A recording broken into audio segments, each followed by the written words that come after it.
I consider what Senator Franken asked Sessions at that late moment, that story just come out, as a gotcha question. And it was not a gotcha question, sir. It was, from the standpoint that he didn't know what you were asking about. But I said that as I was asking the question. I said you haven't heard this, and I don't expect that you have heard it. Senator, tell us. Look at the tape, Mr. Chairman. Fireworks between Senators Chuck Grassley and Al Franken during a Senate Judiciary Committee hearing this afternoon over Attorney General Jeff Sessions' explanation about why he testified that he, quote, did not have communications with the Russians, unquote, last year, despite the fact that the truth is he met with Russia's ambassador twice, though he insists he did so in his capacity as a senator, not as a Trump campaign surrogate. And Senator Al Franken, Democrat of Minnesota, joins me now. Thanks so much for joining us, Senator. Appreciate it. You bet. So yesterday, Attorney General Sessions sent a letter defending what he told you during his confirmation hearing. Just to bring back our viewers to what this is about, your question talked about the story CNN broke at that moment about whether there may have been contacts between Trump campaign advisors and Russians known to U.S. intelligence and whether U.S. intelligence had been monitoring it. Here is the end of your question with then Senator, now Attorney General Sessions. If there is any evidence that anyone affiliated with the Trump campaign communicated with the Russian government in the course of this campaign, what will you do? Senator Franken, I'm not aware of any of those activities.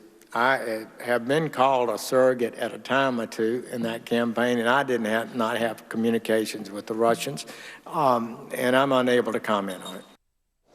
Now, since then, it came out that he had actually met with the Russian ambassador twice, although he said he did so in his capacity as a senator, not as a campaign surrogate. President Trump even went on to say that Sessions, quote, could have stated his response more accurately. Sessions yesterday amended his remarks to the committee, saying that his answer was correct and that he, quote, did not mention communications he had with the Russian ambassador over the years because the question did not ask about them. What's your response, sir?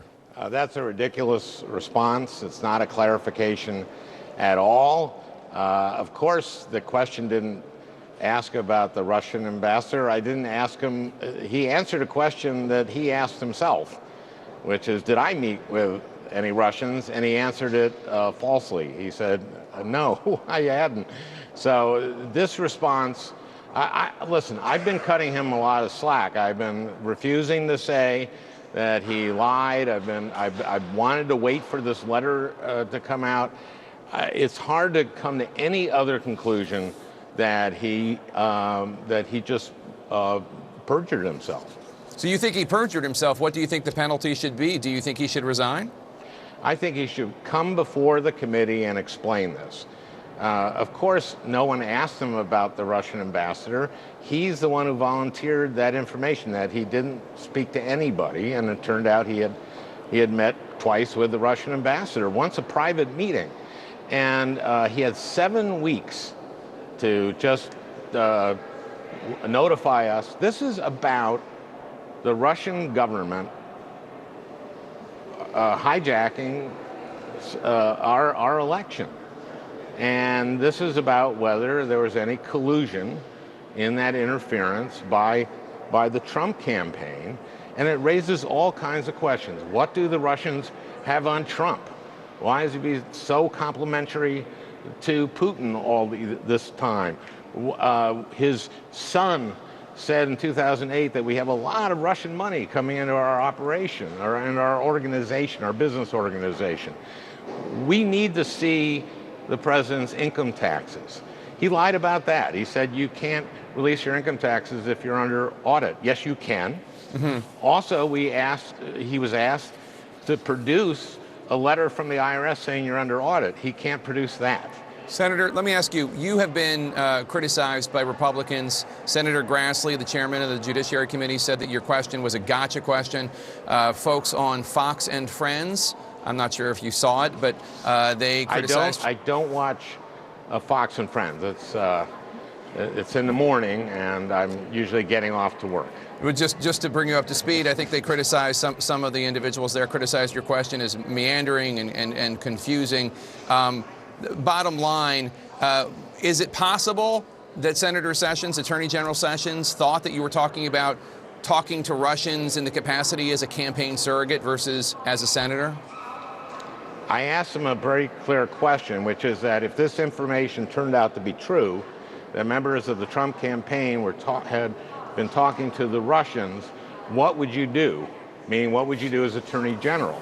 And he just answered in a completely different question and said, I haven't talked with the Russians, and that answer was false. Listen, these people on Fox and Friends, they can say anything they want. It's very clear that I did not trick him into saying I didn't meet with the Russians. The nominee for Deputy Attorney General, Rod Rosenstein, would not commit today to supporting the appointment of a special prosecutor to investigate contact between Trump campaign staffers and Russians. Are you satisfied that he could lead a fair Justice Department investigation, given that the Attorney General has recused himself? And will you support him for Deputy Attorney General? I really haven't decided yet. I was a little unhappy with the fact that he had not read the intelligence organizations, even the unclassified report on the Russia interfering with our elections. And that seemed to me as odd. Seemed to me that he maybe deliberately did that so that he could say that I don't know anything about this. But I thought that was odd. But I'm not exactly certain how I'm going to vote right now. All right, Senator Al Franken from the great state of Minnesota. Thank you so much, sir. Appreciate it.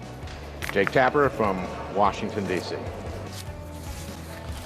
Breaking news coming from Capitol Hill right now. The Republican chairman of the House Intelligence Committee saying there is no evidence, at least not yet, on President Trump having been wiretapped by then President Obama. We'll talk about all of this with the panel next. Plus,